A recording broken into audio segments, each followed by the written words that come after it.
nut house.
Welcome to PopXcast, where science fiction meets pop culture. We're the podcast that covers everything pop culture and beyond the multiverse. Are you ready to get your geek on?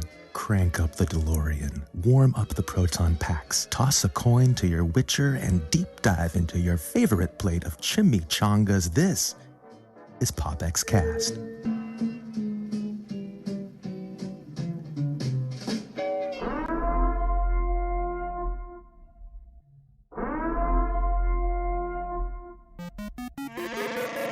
You are listening to PopXcast, where science fiction meets pop culture.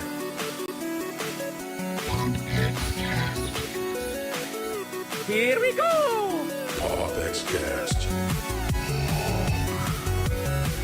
I was born in it, molded by it. PopXcast.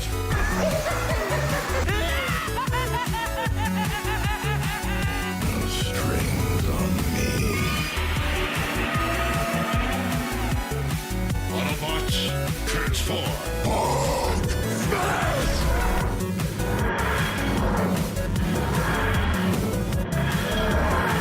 I'm Batman.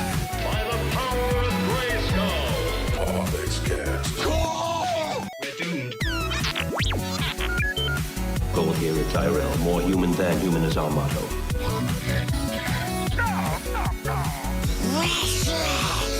Here's Johnny. Never had a pet pony. Hasta la vista, baby. PopXcast. Captain's log supplemental. Negasonic Teenage.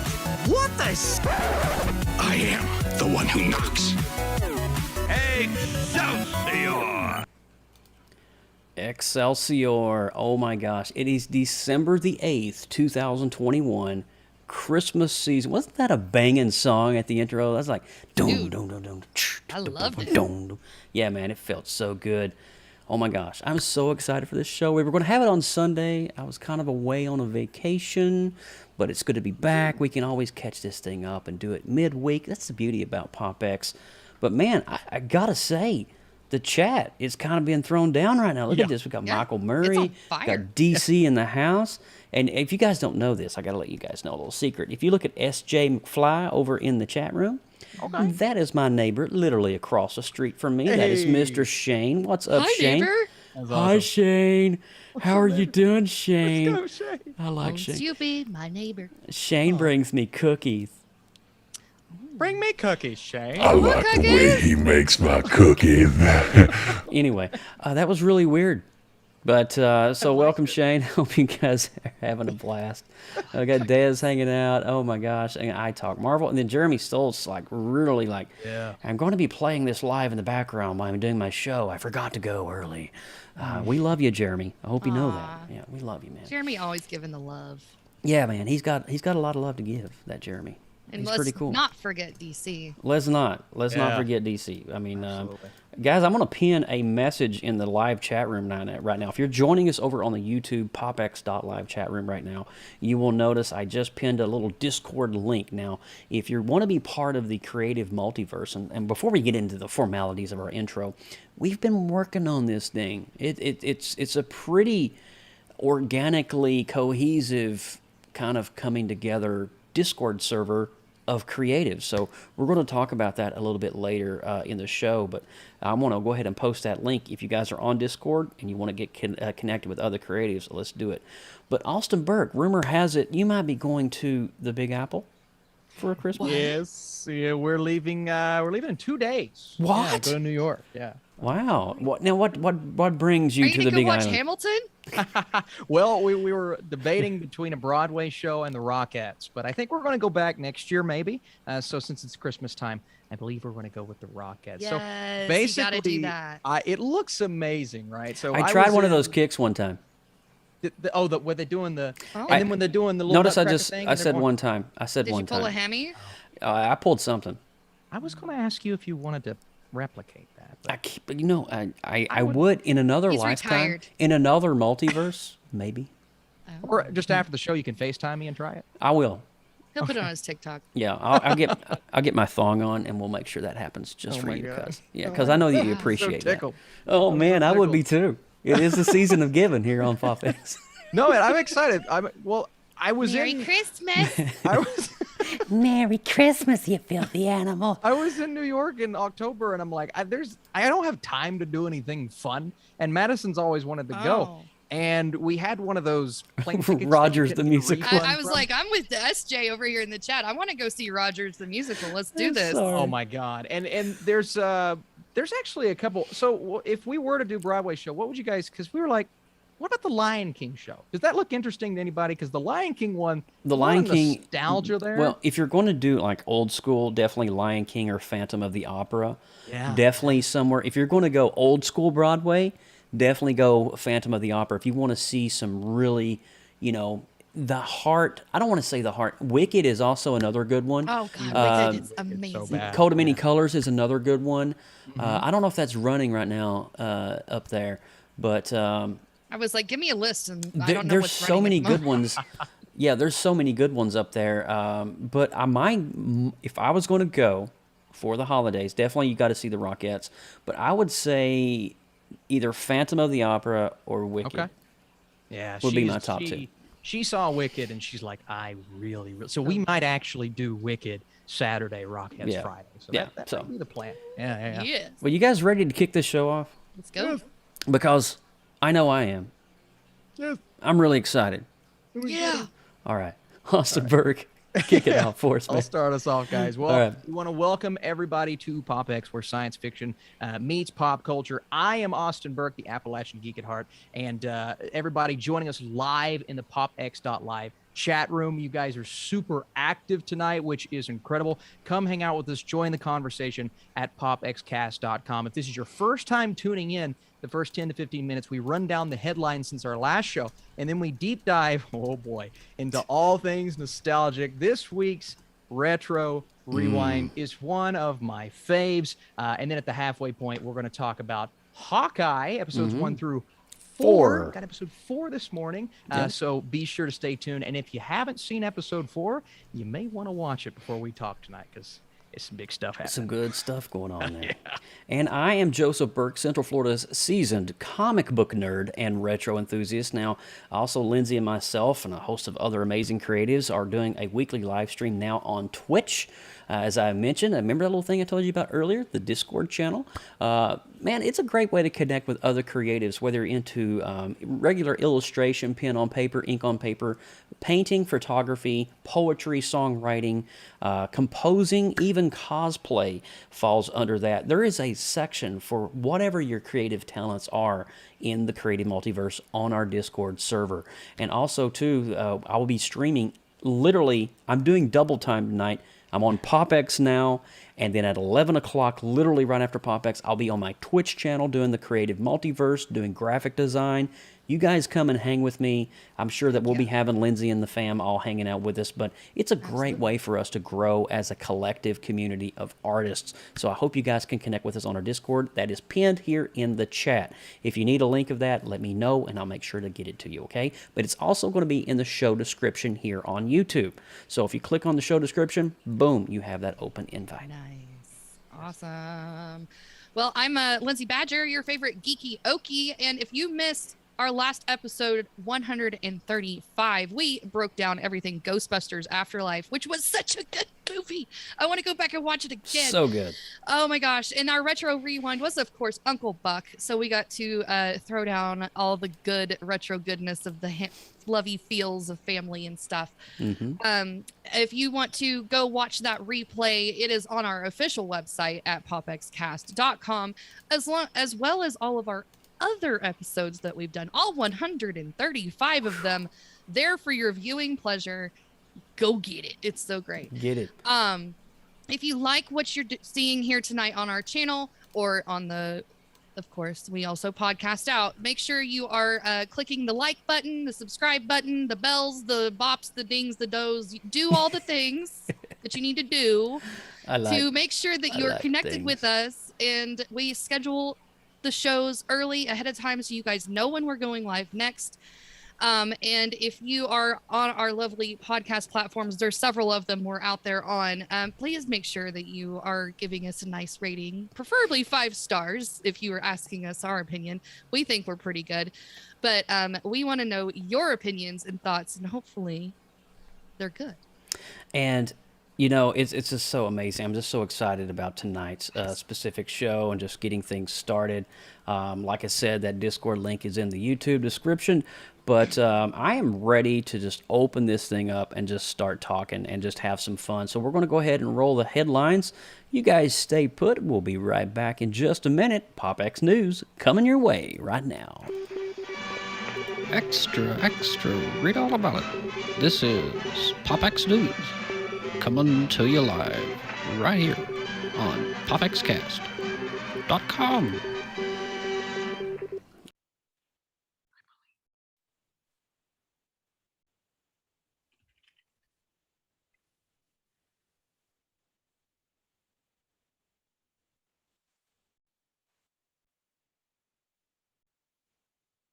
Yes.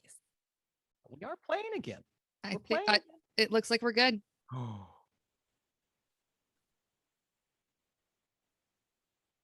Wait.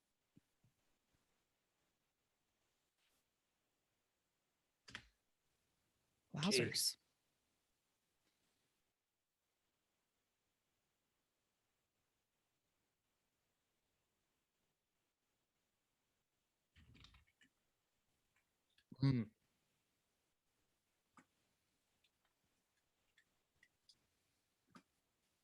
Yeah, I think we're that good. was good.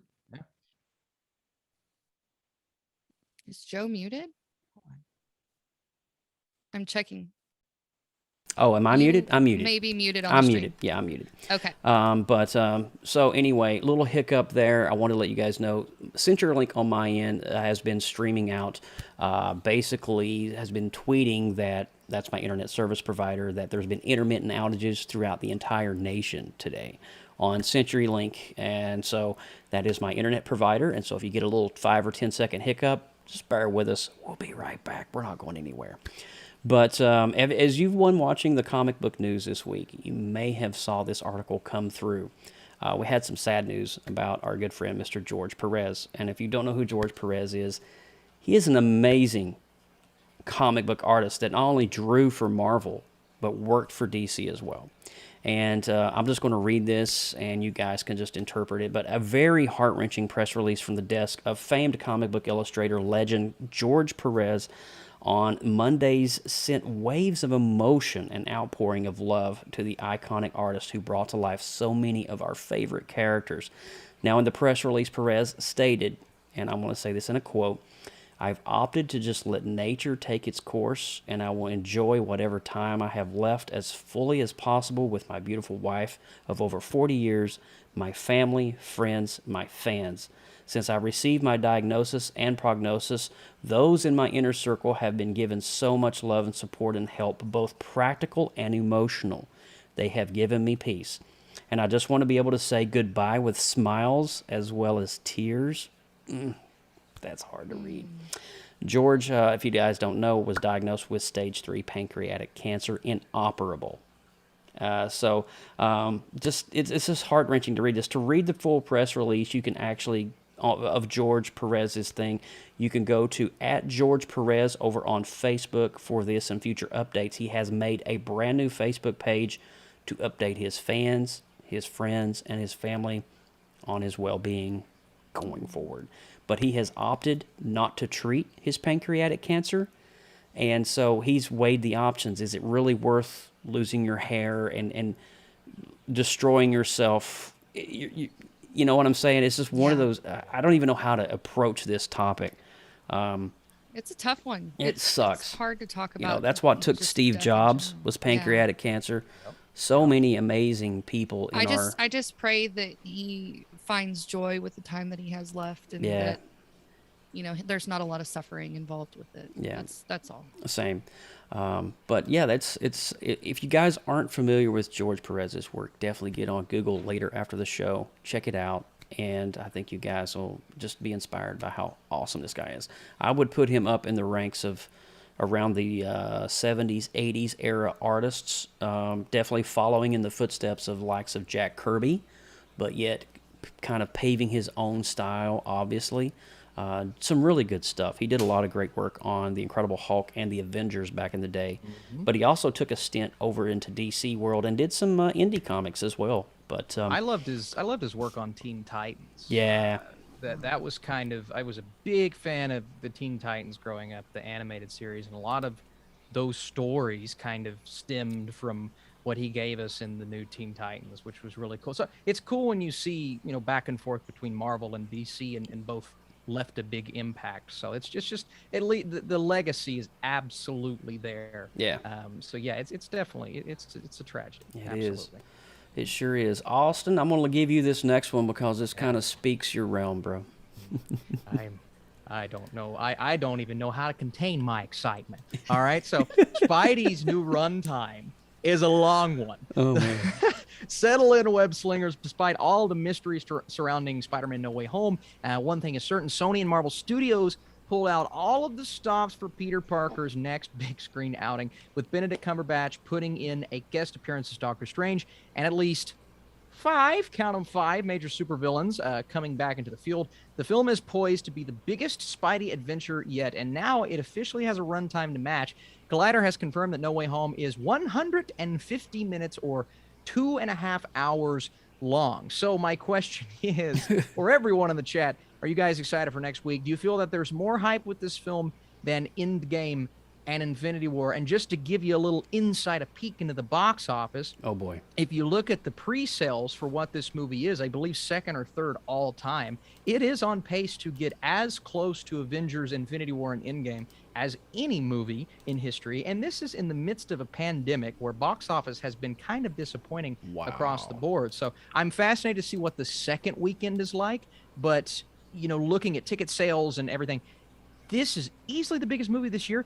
This could end up being one of the biggest movies of all time. And I am I've already have 4 confirmed screenings for next week. My first on Tuesday. Oh my gosh, My are you last serious? on Saturday. Yes. So I am very hyped for this film. That's amazing. Wow, 4 times? Yeah. Well, I had to make sure, right? He's like, so yeah. I didn't know if I was going to get an early screening, and I finally got my invite today. So I'm like, okay, I need Thursday at 3. Well, then I got to see it with my buddy, so I need Friday at 7. Well, then I got to see it with my wife and then my other friends, so I need Saturday at 6. Now I'm going to see it 4 times. So. You know, there's nothing wrong with that. Now, getting back to the question and the He's thing. going to have the script memorized before our next show. Well, that would be great. I mean, but do you feel that there is a little bit more of a stir around this than there was in the last 2 Avenger films? Do you kind of feel it's kind of even? I feel it's the unknown is what has everyone talking. And while, obviously we didn't know who was going to die in Avengers Endgame, we don't know who's going to show up. Well, we kind of do. But we don't know who's going to show up in this movie. So it's the talk, and once...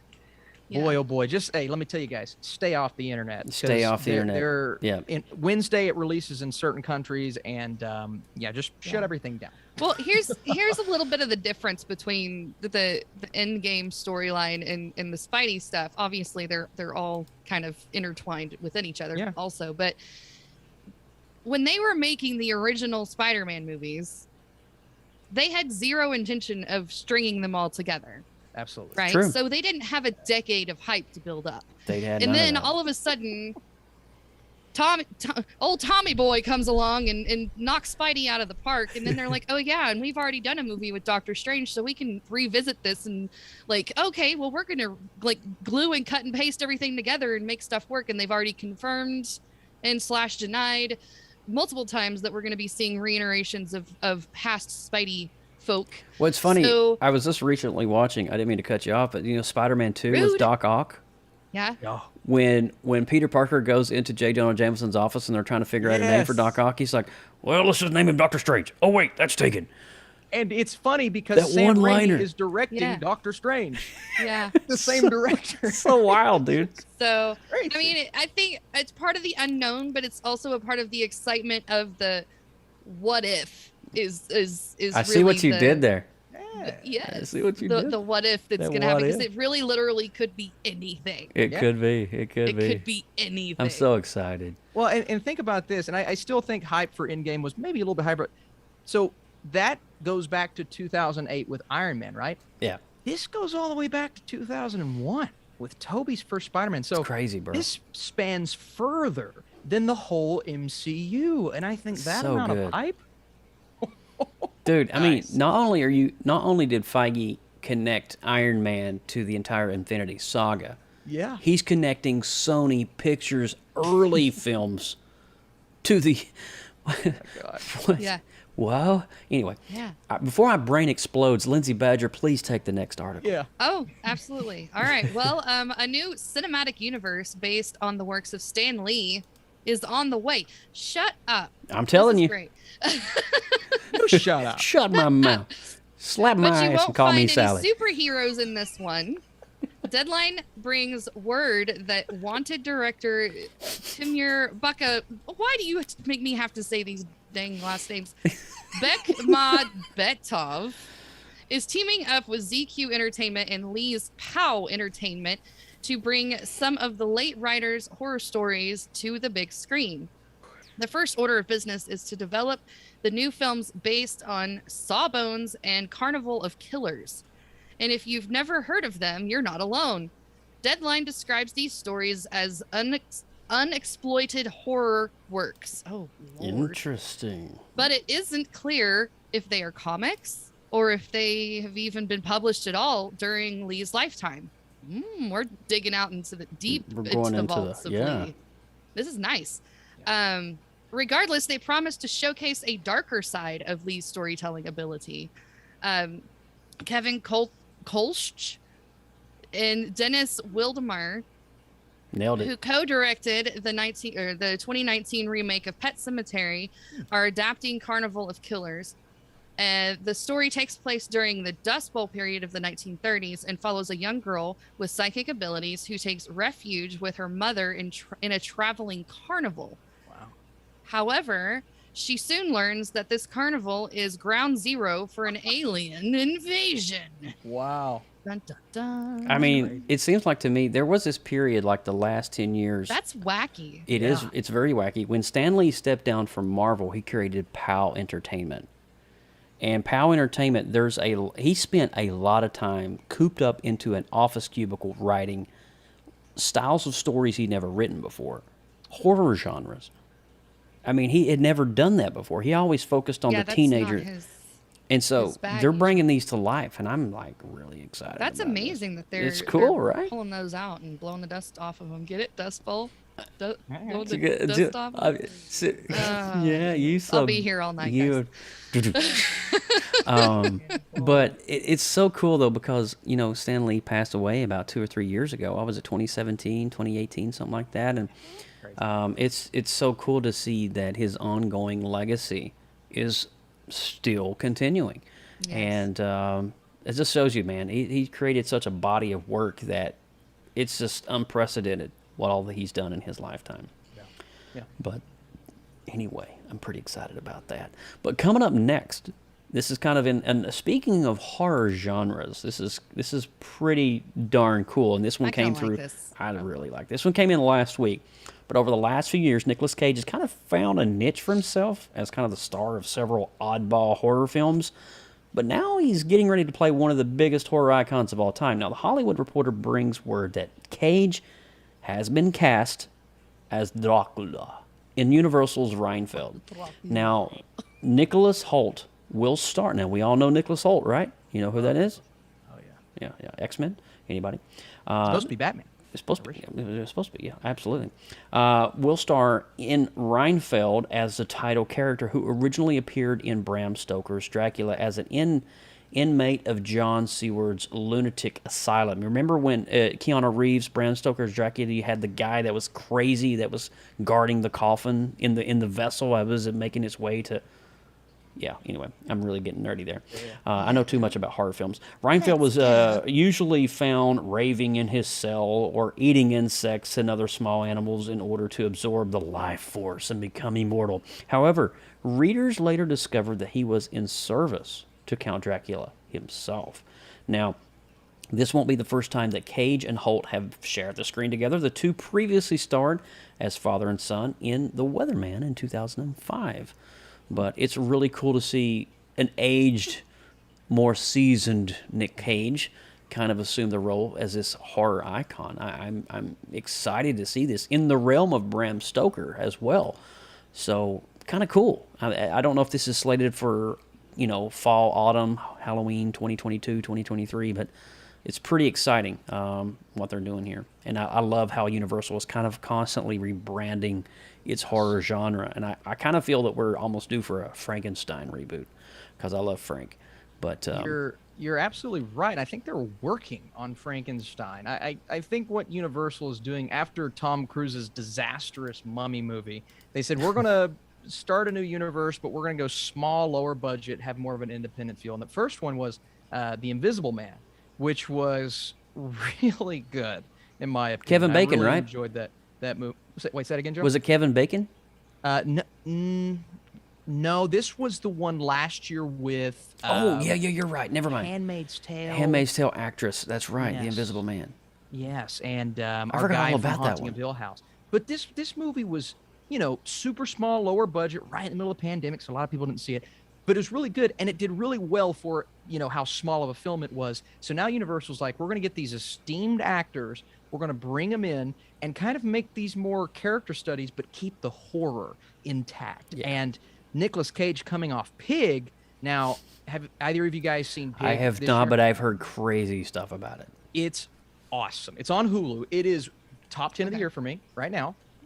Seen almost 300 movies, top 10 of the year. I was going to say, that's pretty high up kinda there. Kind of high ranking for you. He's getting some nominations too, Nicolas Cage is, and he's still in the Oscar talk. I don't think he's going to get it. He's still in the Oscar talk. But let's carry that energy, Nicolas Cage, into this film, and I think we're going to have something special, man. I'm very excited for this film. That's awesome. That is so good. Well, we have one more article for you, and Austin, I believe you get the honors of this one.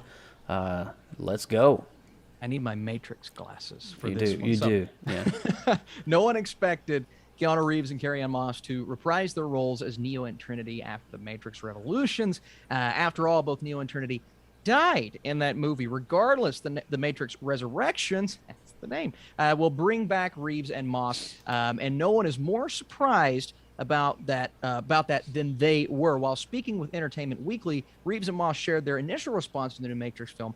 When I read the script for the first time, I was with Keanu reading it at the table. I had no idea how we were going to go back to that world, says Moss. I fantasized it in my mind. I do that sometimes. Like 3 different scenarios. I was nowhere close. It's throwing down the Matrix gauntlet again, added Reeves. It's super smart, clever, entertaining, suspenseful, funny. Now here's what I like. The writing is spectacular. So my question for you all is, are you guys excited for the Matrix Resurrections? I believe they've already had their first screenings, and we don't have reactions just yet, but I actually heard they're lifting embargo, what would that make, 6 days before release, which 22nd. Isn't a bad sign. Let's see, 6 days before release, that is the 16th of December? Yes. That will be next Thursday, the embargo releases on that? That's what I'm hearing, so that's a pretty good sign. I mean, if it was going to be a disaster, I would assume they would save that for a little bit later. So far so good, right? Wow. Yeah. Well, we know that but Keanu has got it, because I mean his John Wick stuff he's doing is just crazy. He's a beast. He is a beast. Yeah, he is quite the beast. But well, that's going to wrap it up for this week. Are you guys excited for The Matrix? I mean, I'm pumped. Trailer's great. A trailer looks amazing. Let's go. Follow the white rabbit. I'm really interested because there's no what was the name of the actor that played Morbius? Lawrence Fishburne. There's no. It's weird. It's like everything rebooted or something reset. Yeah. And so even the agent's not the same agent. Correct. Yeah. He's so different. So Mr. Anderson. I love that so much. All right. So are you guys excited for Matrix? If so, drop your comment down below. Are you going to be watching it on HBO, or are you going to actually enjoy this in the cinema? I think I'll do the latter because I want that full cinematic silver screen experience. I got to tap into the Matrix. I got to see this. I got to see it on the big screen. But anyway, we guys are ready to throw down a little Hollywood Christmas vacation, a little Chevy Chase, a little. Did I break a wind clock? Are you guys ready for this? Are you guys ready for Retro Rewind? Because I know I am. All right, guys, don't go anywhere. The Retro Rewind coming your way right now. Retro Rewind. Retro Rewind. Retro Rewind. Retro Rewind, and it is, oh my gosh, I would say this could be my top Christmas movie ever. And the reason I say that, I watched this in the summertime. I watched this in the springtime. If I just need a quick pick-me-up, I watch this whenever I want to. This is my jam right here. This movie is so funny, and it is so classic. There's just so much heart behind this movie, and it continues on with the Chevy Chase National Lampoon story. We first got National Lampoon's Vacation, which was, that was so their great. journey going to Wally World. Remember that one? Wally World. And then part 2 picks up National Lampoon's European Vacation. And so this would be the third in the saga, National Lampoon's Christmas Vacation, 1989. Probably one of the best classic movies of all time. I can go on about this film because I know so much crazy trivia and insider stuff about this movie. I want to save that for last. I want to go to Lindsay Badger right now. Sure. Lindsay, Hey. you've had to have seen it, unless you've lived under a rock. Have I seen it? Give me your thoughts. Break it down. Give me the Badger spiel. Okay, so there's like a staple of every Christmas season. You know, you have the Nightmare Before Christmas, you have Elf, you have all these other great, and A Christmas Story. You can go on and on with all the great classic movies. This is one of those traditional classics that you have to have on your TV a minimum of once, but I encourage you 5 times at least during the month of December, just to get that good family feel. And I think the reason why I love this movie so much is because it's so relatable. There is so many different characters in this movie that you can at least find one to relate with. I can relate with a lot of them. My dad was the one that always, when I was a kid, did the Christmas light thing, and he was all about it. My mom is always the let's make everything look perfect and be perfect, and that was like her jam and her little persona. So I relate to the married couple and that Chevy Chase and plays that whole concept is like essentially my childhood. Okay. Yeah. And then and that also piggybacks on the relatability of going out and doing your activities. So when the kids are in the car and the parents are singing la la la la la, in the beginning of the movie, they're going out to pick out a Christmas tree. I never really got a Christmas tree, but I can remember going to see Christmas lights or a Christmas parade or all these activities I would be dragged to as a kid. You have this Christmas music blaring on the radio, and everybody's like overemphasizing the Christmas season. And so it's just dripping with that nostalgia for me all the way through the movie. And then you have all of the strange, quirky family members that are coming to your house. Now, I don't have a ton of family members that come to my house for Christmas, but I do for Thanksgiving. And trust me, I have a cornucopia of fun characters myself that I get to interact with during the holiday season. So I think that's the reason why I love it the most. And then you sprinkle in all of the comedy that's always gold with Chevy Chase. It just makes it a perfect movie to watch over and over and over again. I love that. I love that so much. Yeah, you hit it on all cylinders. The characters for me is definitely what brings that family dynamic. I mean, from Cousin Eddie showing up. Oh my gosh. Everyone has that one family member, right? Oh my gosh. It's just one family member. You go get the leather sheets and the gerbils. I mean, it's just so many one-liners in this movie that just cracks me That's an up. RV, Clark. There's an RV. I wouldn't let him get too close to you. He's got a lick fungus we ain't identified yet. But it's so quotable. There's so many one-liners. It's so good. Austin Burke, what do you think about Christmas Vacation?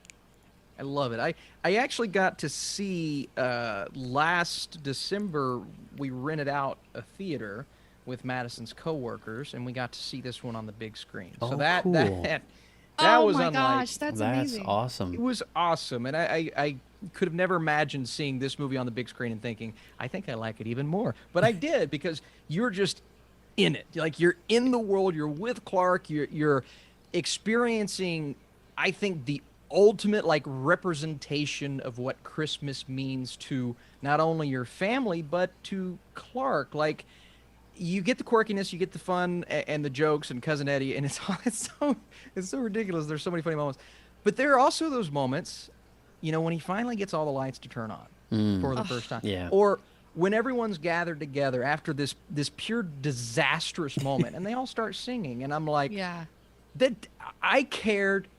And maybe it's because you already have a couple films of investment in them, right? But I cared so much in those moments, and it tells me you don't only have this really quirky, silly, ridiculous comedy that you're going to laugh at and forget about. You have something that's going to resonate because you can relate, right? It has all your shticks and your cliches. I love how it bounces between those two worlds, though. The dinner table is a perfect example because whenever they cut, when they open that scene up, it's a beautiful table, a gorgeous turkey, all the families gathered around. I get all the warm, cozy feels. And then the tip of the knife hits that bird and it just pops open. It's just nasty. And it's like the rest of the dinner is just a hot mess. But, you have that one sparkling moment of Christmas card perfection. And then the rest of it is reality. And when he's up in the attic and you hear the music kind of swell up and you're like. When he's watching all the videos of past Christmases, that's so sweet. I love it. And I care so much. And you don't have those actors like Chevy Chase anymore, right? We have some that use facial expressions and quirks and silliness and ridiculousness, but there's no one really like a Chevy Chase, or really a lot of these 70s, 80s, maybe early 90s comedic actors that just use physicality to make you laugh, along with just brilliant dialogue delivery. So I love this film. Right, you could pick apart all the story wise, stuff like that, but why would you, man? This is a Christmas classic at its core, and I don't care. I don't know, Margot.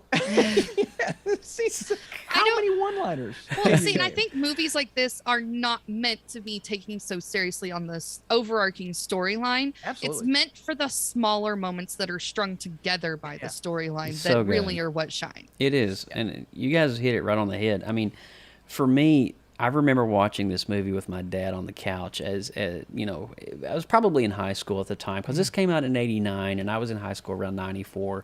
So we got to see this about every Christmas. I believe, if I'm not mistaken, we owned the VHS copy of this. But there's just so much goodness about this movie. From the dinner table scene that you were talking about is picturesque. It's almost like a Hallmark card. Then all of a sudden, all hell breaks loose. The dog is hawking up stuff under the table. Eating Jello with cat food on it. Oh my God, it's so bad. It's so good. Give me some more. Aunt Bethany is doing the national anthem to the flag. It's so Grace. She died 30 years ago. That's my favorite. It's when she goes, Grace. I love that. It's so good. The blessing. He's a curled The finger. blessing. Yeah. Go in the living room and get my stogie. So good. It's the one-liners. It's always one. Like there's the this one shitter's funny full. moment. My dad's a coal miner, so he's always had these back issues and stuff. And so my dad likes to eat like super early, and he's like, Dad, why do you eat at 3 o'clock? Why don't you eat with the rest of America at 6 o'clock? He's like, I've got to take my back pill. And so every time her father in the film says, we got to go, I got to take my back pill, I got to eat, I always am reminded of my poor dad. God bless his heart. But it is so good, from the soundtrack of Ray Charles when he's in the attic to just these amazing, serene, and then Cousin Eddie, need we say more? God bless him. It's just so many one-liners, and we can't forget the neighbors next door who kind of are the antagonists. Gosh, they're just amazing. They are kind of like the modern, futuristic, of the time, no the kids, upper class. no family in town, so it's just the two of them. Yeah, and it's they're just just trying to have a nice, quiet evening with some wine. It's and not just happening. Chill. It's not happening. And it is just wrecking their It lives. is not happening. Just wrecking their lives. But a funny thing, you guys, I want to give you a couple things, and we're going to rate this because I want to make sure we have some time for Hawkeye. But Chevy Chase was what we call a physical comedian. A lot of people don't know this, but a lot of his stunts when he was on Saturday Night Live was his own stunts. And today, Chevy Chase suffers one of the big things. They say he's a really grumpy guy today. And one of the reasons, there was this documentary on why that is, he is in a lot of pain because of all the falls he took. Because he did most of his stunts. Most of his stunts in National Lampoons is not a stunt worker. Most of them are his. When he's falling and tripping and doing all these funny things and running around, that's him being him. And they have to do it several times to get several takes. And so, it's just, Chevy Chase today is destroyed his body in many ways for us, so we can have entertainment. And it's kind of sad the way that things have happened in his life. I know he's kind of bitter today, and he doesn't want to talk to anybody, and he's kind of shut out, and he's excluded from Hollywood. He very rarely does anything else, but I just want to say, man, this is probably one of his best works of all time. And I'm a huge Chevy Chase fan. I love him in Fletch. Everything he's done has just been awesome on the spot, and this is definitely one of my favorite Christmas movies. You guys ready to rate this thing or what? Absolutely. Lindsay, you go first. All right. I'm going to do 8.5. Nice. 8.5. Austin. 8.5. 86. 86. I'm going with a 9.2, guys. Nice. I have to. This is when Christmas season comes around. December the 1st is on the docket. I have to go with this movie. And sometimes I'll watch it 3 times before the season's over with. But it's one of my favorite movies of all time. Now, if you're watching PopX right now and you agree, give us your rating below in the chat. I would love to know. Even if you don't agree. If you don't agree, that's fine. That's fine. Some people could be on the cotton-headed ninny muggins bandwagon. That's the stupidest movie of all time. Jeremy Stoltz gives it an 8.1 right now. So 8.1 from perfect. Jeremy. That's good. That's in the 8 category. That's awesome. But are you guys ready to transition to a little Hawkeye and talk the first 4 episodes? Let's do it.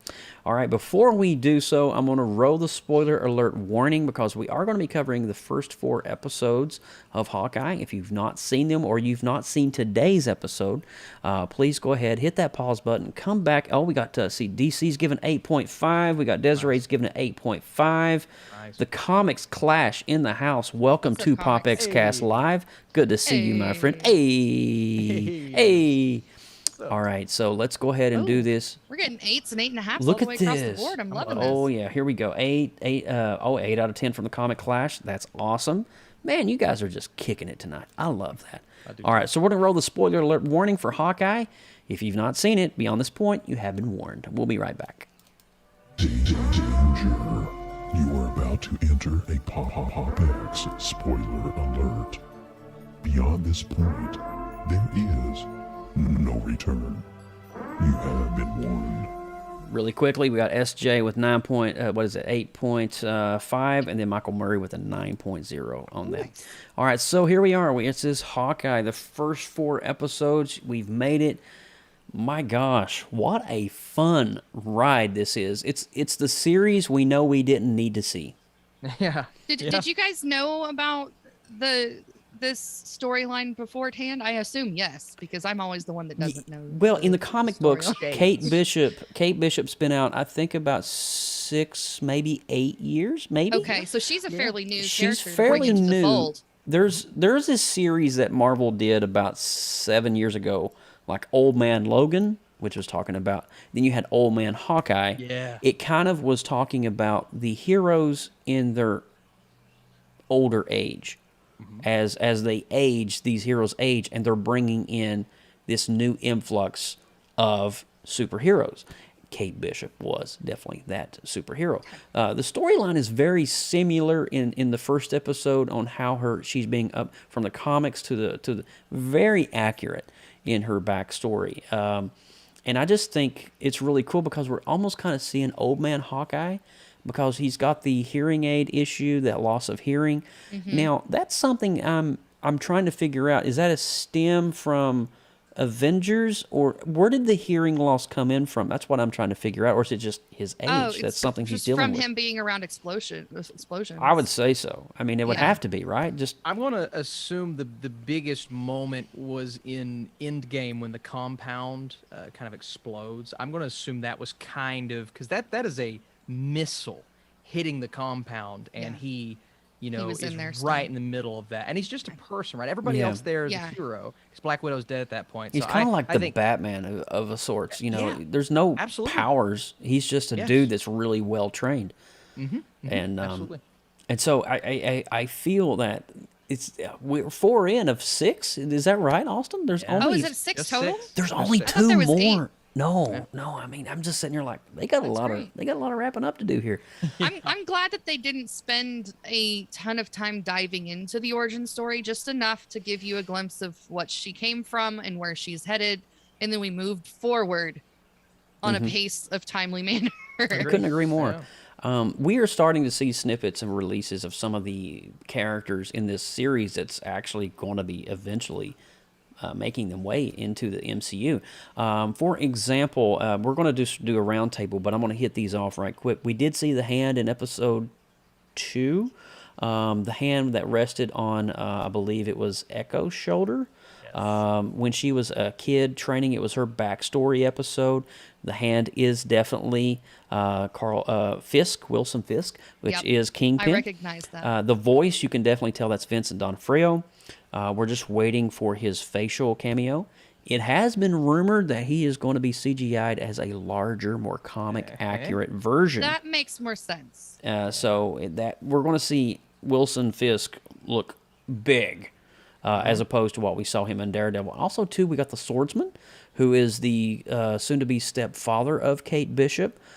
So that's an interesting play there. There's some different dynamics going. He's kind of involved with the jump coat mafia, the I don't know what you call them, the tracksuit mafia, I think it is. And then you've got Echo herself, who is now just announced at D23 3 weeks ago, getting her own spin-off show. Now, I believe, if I'm not mistaken, she is the first Native American superhero that is going to be getting her full backstory. That's great. I'm excited for that. I am so happy to hear that the Native American community is getting a hero involved in the MCU. But there's a lot of stuff, moving parts. And then, of course, episode 4, we got Yelena. If you don't know who that is, you might want to go watch Black Widow because that's a big thing, and she's the new Widow. But I want to go immediately to Austin Burke. Austin, we're going to talk 1 through 4 as a whole. We're not going to break it down episode by episode. What are your thoughts? How is this series progressing? Do you feel it's going at a good pace? How is the writing? I would say this show is the most, I would say this and The Falcon and the Winter Soldier are the most MCU feeling shows, but that's not necessarily a bad thing. And I believe Hawkeye is doing something a bit different because we're getting kind of the wear and tear of what if a human being fought with the Avengers and then had to deal with the fallout of that. And of course, doing these side missions, meeting Kate Bishop, all that stuff. But we see throughout every single episode, he is dealing with something that happened to him physically. And the biggest thing, of course, is his hearing. But we see, I believe it was in episode 2, where he's telling Kate Bishop how to bandage a wound and how to wrap this up. And he's got his whole medical kit. And, you know, this is stuff that we were never able to see in the Avengers movies, because why would they spend time on that, right? But now that it's his show and we can relate to this, like, yeah, he's just a guy. I mean, he's a super guy because he's the best in the world. That's why Iron Man called him Legolas in the Avengers, right? He's the best at what he does. He is. But he's still a human being, and he has to deal with all that. So seeing this side of Hawkeye, I think it all started with his family in Age of Ultron. Oh my God, an Avenger has a family, someone to go home to. And then, of course, the fallout of that. And I love how they're utilizing his stint as Ronin in this, because he did some bad things, man. He was murdering people. And the biggest one, I'm interested to see how this goes, is, of course, you know, how is Echo going to feel when she figures out that he is Ronin? How is she going to feel? How is she going to react to this? And do you think that will come out, Austin? I do. I think she's onto it. She's so close, right? But there's going to be some sort of culmination in episode 6 that, guys, I'll be honest, I'm a little worried. And maybe it's not Echo because she's getting her own show, so I don't think she'll end up truly evil, right? I'm a little worried that Hawkeye may not make it to the end of this show. I'm a little worried. And whether that be retirement, like full-on retirement, never to come back, or maybe death, I don't know. But they're setting it up to where he's passing the mantle. He sure is. And we just don't know if he's going to stick around. That being said, in episode 4, we started to get like, oh, they're going to give Hawkeye his comic-accurate costume. We're going to get a showdown with Yelena, all these things. So to me, it's almost like there's too much to do. So I don't think he's going to die, but it's a possibility. It does feel like there's a lot of moving parts that they need to try to, the loose ends need to be tied up. You've got the story arc with Echo, and I don't think that was her father figure. That was her person that took her in, right? The guy that owned the garage or whatever she was working at and was killed by Ronan. Then there's the whole backstory with Kate Bishop and the swordsman. I'm sorry, that actor, I see him from Better Call Saul, and I know him as that. Yeah. But will we see him as the swordsman? I don't know. And also too, with Hawkeye and Kate Bishop, will they become a dynamic? Because we see all the promo, like even the PR photo that I'm showing here on the screen, they're together, they're battling, but if they're in this outfit, which we have yet to see, which is a comic accurate outfit almost to some sort, they're going to have to be battling somebody. Is it Yelena? Is it the swordsman? Is it Kingpin? I doubt it's Kingpin. I think they're going to be setting him up for something bigger down the road in the MCU now that Matt Murdock, Charlie Cox has been officially Kevin Feige'd into the MCU. So I feel, I don't know who the battle is going to be unless it's Echo, and they're going to be battling Echo. Lindsay, what do you got on this? I'm thinking with the short amount of time, and I don't think we have a green light for a season 2 yet, right? No, nothing's been announced so they're yet. it's going to be either they're going to be using Maya or Echo. They don't call her Echo in the series yet. They just call her Maya. Yeah. So for viewership, I'm going to call her Maya. Maya. So she is essentially going to be our big bad of season 1. Right. At the very least. Yeah. And obviously there's foreshadowing of bigger things to come for this little franchise that they're building on, but I don't think we're going to be seeing that in this series. I think they're going to keep it mostly focused on Maya and the relationship with Ronan and solving that whole thing, putting Ronan officially to sleep. And then at that point, once that mission's done, his whole goal is to get home for Christmas to be with his family. Yeah. So either that's going to happen and he retires, or he's going to be killed. That's really the only 2 options for him that I see. Or maybe, God, I don't want to end the season with tears, guys. It's Christmas. I don't either. Anyways, but part of me wants to say that they're going to end it with him officially. Now, this is hypothetical. Yeah. You can take it as verbatim, but he's just going to kind of end his mantle and pass it to Kate and just finally be with his family. But here's another thing too that might be a consideration is Kate. I'm considering Kate's age. She's a college kid, right? Right. And she does all of these, gymnastics things. She's highly skilled in all the activities that she's ever done. There's somebody with some spidey sense that kind of reminds me of the same personality that I could see teaming up together just for age and for skill level and for the whole thing where they could do some kind of a Young Avengers deal. Yeah, the new where Avengers, Spider-Man comes and rolls in here and she's going to be a part of that team. I feel like there's a really huge setup for that, especially knowing on the horizon we're getting a She-Hulk in the future, and et cetera, whatever. Well, so the lady that what is the lady's name that was in Seinfeld that has been recruiting all these characters? Julia Louis-Dreyfus. Yeah. Thank you, Val. She's got the purple in her hair. She's been recruiting this team of misfits. She started, obviously, at the end of the Falcon and the Winter Soldier series, recruiting him. And then we also have, at the end of Black Widow, recruiting Yelena as the new Widow. So we have this whole new blood of individuals. The only missing element here, and then we may get a drop by the end of She-Hulk, I kind of hope we do, is the Red Hulk. General Thunderbolt Ross is the leader of the Thunderbolts. Yeah. And so I'm kind of hoping it goes that way. In Shang-Chi, when Wong sends Abomination back through the portal, that was the facility. That is the facility, yes. And so I mean, you're seeing all the the players being set for the next generation to come in, and it's also all youth. The youths are coming. The youths. The youths are coming. So I mean, if you're taking a broad spectrum of the Marvel layout, it's definitely headed that way. My man over next door to me, I should probably throw a rock at his window, but Shane makes a really good point about the Rolex. What is it about this Rolex that was stolen from the Avengers compound? What is its important, and why is it so big to Hawkeye? Am I mistaken? Did his wife speak Russian? His wife spoke Russian.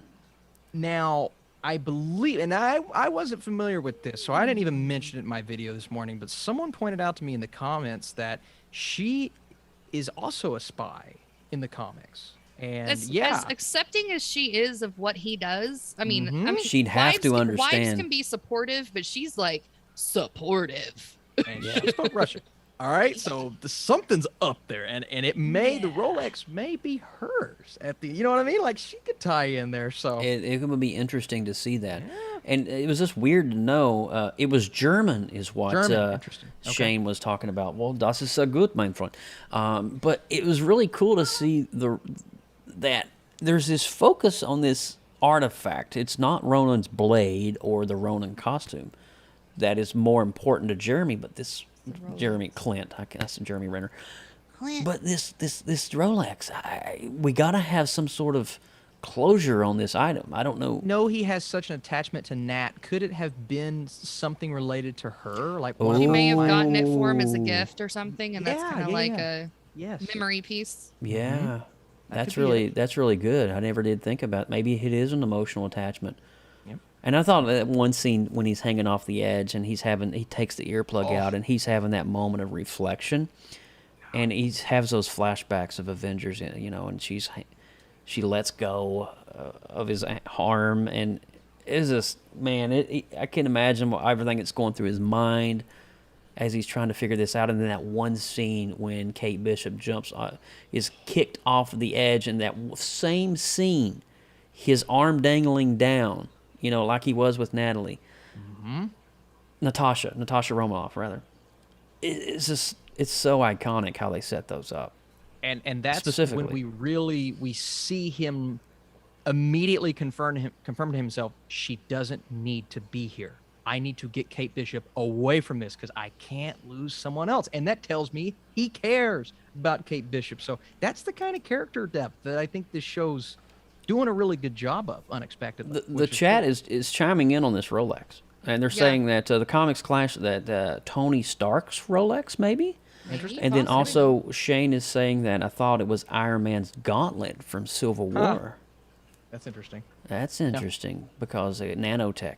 I thought Rolex was going to be a code word, and then I saw a watch. I'm like, no, that's actually a Rolex. Actually a physical Rolex. What does this mean? Yeah, I don't know. Obviously, there's a lot of things that they're setting up. The swordsman. I hope we see more of that character because he's such a dynamic. He's kind of like the Zorro of Marvel, and he's not good and he's not bad. Yeah. But in this series, he's portrayed bad because he's part of the tracksuit mafia that is inevitably working for Kingpin. That's not good. That's not good at all. So there's going to be a dynamic between Kate, her mother, and this new father figure that's going to be playing in. And then also, too, setting up for Kingpin, which is going to be lining it right up for Daredevil and things to come. Could we see so Wilson? Many different things tie into Kingpin? Boom. He's a massive villain. Well, he's the one that funds everything. Well, he funds everything. This is Kevin Feige in a nutshell. Ready for this? He is the king. So next week, Spider-Man No Way Home comes out, and I have a hunch, I say no more, that a little character by the name of Daredevil, or at least Matt Murdock, will be popping up in that movie, which is also the same week, episode 5 of Hawkeye, which I have a hunch, say no more, that Kingpin will be popping up in next week's episode. So you have Kingpin and Charlie Cox's Daredevil the same week for the first time in the MCU. Now, talk about impeccable planning and scheming. That would be no mistake, ladies and gentlemen.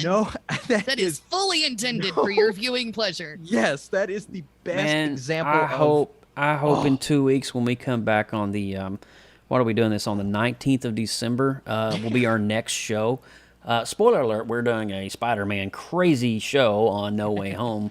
So stay tuned for that in 2 weeks. I hope you're right, man. I hope you're right. I hope you nail this, bro. But so far, 4 episodes in, 2 more to go. I got to say, Hawkeye is definitely killing it for me. It is good. I mean, all these Marvel shows. Quickly circle back to the suits, because you were talking about how we haven't seen the suits yet. I think we're going to see them in episode 6 because she has multiple times mentioned the marketing of his brand. And so she's going to have these suits made to have this massive battle in the final episode. I think the LARPers are going to make them. Yep. Oh, yeah. The LARPers. I think because, she's got that deal. It's like, I'll give you so-and-so, and you can have all the material for the suits.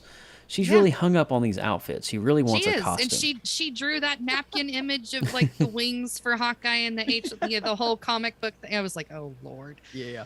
Yeah. It's not going to be the last. Comics of the Clash in the chat is saying it was actually confirmed that Kingpin is coming to episode 5. So they were technically scoopers, but I trust a lot of these scoopers. So scooper. Pretty good confirmation from a lot of these people that I trust, but no big varieties or anything like that. Yeah. We may not actually do a closure show on the series of Hawkeye because we got a lot of content coming out in the next few weeks, especially with Spider-Man next and Christmas. There's week. that too. But I think I don't want to officially rate Hawkeye, but right now I'm sitting probably at a good 7.8. Maybe 7.9. It's on the higher end, but it's not actually at an 8 because I've not seen the finality of it. I don't know. How are you guys feeling? Because I don't want to give an official score. I'm right on par with where you're at the moment. Okay. I'm liking where it's headed. I feel good about it. I feel like there's a strong, clear mission for both good and bad sides. Yeah. So I can't wait to see what twists and turns are ahead in the next 2 episodes. Me too. It's going to be a ride. Austin, what are your thoughts? What are your hopes for Hawkeye in the next 2 episodes? Yeah, if it nails it, I think we got a good shot at hitting that 8 range. I really do. It's going to take a lot because, again, there are a lot of subplots we have to deal with here, a lot of extra characters and things tying in from other movies and TV shows. And I don't think we're going to get a lot of some things that people may be expecting a lot from. Like, you're going to get a little bit of Kingpin. You're going to get a little bit of these storylines. But I think someone like Yelena, and especially someone like who will inevitably be Echo, those are the 2 storylines that I'm hoping they nail. And if they can nail those and see Hawkeye maybe officially pass that mantle, I'm going to be really, really happy with the way the show ends. Comic Clash says he's going to go with an 8, but that could definitely change depending on how everything wraps up. I totally agree with that statement. Yes. It's way too early because there's still a lot of story to be told, and so, but so far, I love how Disney Plus is giving us these expansive stories that is tying into the cinematic glory. I just love that. I mean, WandaVision blew the lid off of the possibilities of what could happen. Oh, yeah. And it has been one crazy ride ever since. This has been a great year for the MCU and for Marvel. I mean, it's just continuing to pour out these amazing shows. They've really revolutionized storytelling in crossing mediums, where your story is bouncing between the box office and the streaming world, and still having continuity and carrying on between the fans. And I think that that's just really cool. And we've not even talked about Star Wars, The Mandalorian, and the Book of Boba Fett, how those stories are intertwining in the Star Wars canon. Yeah. I mean, and Book of Boba Fett's coming out in just a few weeks. And so when is that? The 29th, I believe it's dropping? Yes. So, my gosh, I mean, hunker down, guys. This is crazy. And then She-Hulk's right around the corner. I hope everyone asked for popcorn for Christmas. Dude, I'm telling you. And then, if I'm not mistaken, Venom, January 28th. Not Venom, Morbius. Morbius. That's going to be a dark one. That's going to be super dark. I can't wait. Yep. But guys, we appreciate it. I think that's it, man. I think we got all of our thoughts out there. We may not do an official wrap up of Hawkeye. We may leave that to you guys, but we probably will reference it in next week's episode when we come back and do Spider-Man. But definitely a great show. I'm excited for it. Appreciate the chat, just chiming in, because when you start getting into these discussions and the would-be's and the could-be's. And it's been flying all night. It's been great. You guys have been awesome. If WandaVision and Loki happened around the same time, when does this new show happen? When does this show happen? Oh, the timeline, it's... Isn't this like literally 6 months after Endgame? It's after everybody comes back from the second snap. Because they referenced the snap in the series, didn't they? There was in this episode, in episode 4. They talk about his family leaving. Yeah. Yep. Getting snapped by Alrighty. Thanos. Well, with all that said, we're going to wrap this up. Austin, if you don't mind, go ahead and start that wrap up for us for episode 135. Absolutely, you guys. I'm Austin Burke at The Burkinator. You can search and find me, and stay tuned. I'm going to have my spoiler-free, 100% spoiler-free thoughts on Spider-Man on Tuesday for you guys, and hopefully a review the next day. But we are part of the newly formed creative group known as the Creative Multiverse. For more great media, content, artwork, and more, find us on Facebook groups and now Discord, at the Creative Multiverse. If you guys are a creative and you produce content or have a talent, we would like to see it and want to hear you guys share it for us in the multiverse. And Joe, I believe you got that link to the Discord. It's in the show description right here. Absolutely. At the top of the chat, too. It sure is, please man. go check that out, guys. Yes. Malachi said it's 2 years after. About 2 years after? Endgame. Okay. Yeah. So just a timeline update on that. That Thank sounds you guys about for right. that. Yeah, that sounds about right. Yes, Nice. Thank you. While you're clicking the buttons and doing the things, make sure you connect with PopXcast everywhere on social media. We are on Facebook, Instagram, Tumblr, Twitter, and all of those places. We are the same name at PopXcast. If you want to send any comments or suggestions to us via email, we do have a lovely address for you. It's popxcast@gmail.com. And don't forget any of those future or past shows. You can always keep us connected on our official website, www.popxcast.com. Oh, God, it's running. Oh, that's a great one. Oh. He's got his little sword. Only at Walmart. Dude. I got to tell you something right quick before I get my final closure. Funko released. Have you seen these? The Artist Collective. It is the Infinity Saga done in this almost wax-looking glitter. Yep.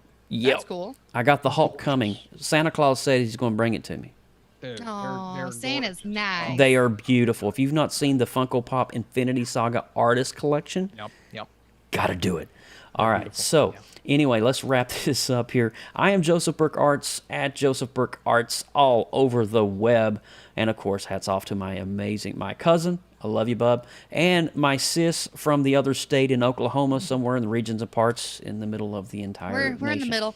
Hats off to you guys. I love you guys so much. You guys make this such an enjoyable thing for me. And that's it for this episode, 135. We'll see you back on 136. Of course, we'll be talking all things Peter Parker and Spider-Man. And man, I can't wait. There's so much hype going into this. There is so much hype. And it's going to be a great one. And also, too, I want to remind you, it is actually 11 minutes after the hour. In about 50 minutes or 45 minutes, I will be live on my Twitch channel, twitch.tv/Joseph Burke Arts. We'll be doing the Creative Multiverse there. I'll be hanging out, so kind of consider it like a post show of PopX. So I'd love to see you. And again, that Discord is in the description and pinned here in the chat. So everybody good? Everybody ready to go? Is that it? Joe, should I wear my Spider-Man outfit for next week's PopX cast? Yes, wear your underoos. Yes, wear that gold one that I've been seeing on Instagram. That thing, that looks pretty crazy. I think I'm going to wear it to my Friday screening, too. You need to. It's going to be very embarrassing. It shows my crotch a little bit, but that's I nice. think we can manage. Well, Just manscape a little bit. You'll be fine. Nope. They're getting all of it. Mail it to me in a Ziploc bag, you filthy animal. Oh my gosh. We're out of here, guys. You guys have a good one. Take care. We'll see you in 2 weeks on Spider-Man No Way Home, December the 19th. I'm going to go ahead and schedule that here this week. That way you guys can go ahead and hit that notification bell when it goes live. But we'll see you soon. Take care. Bye.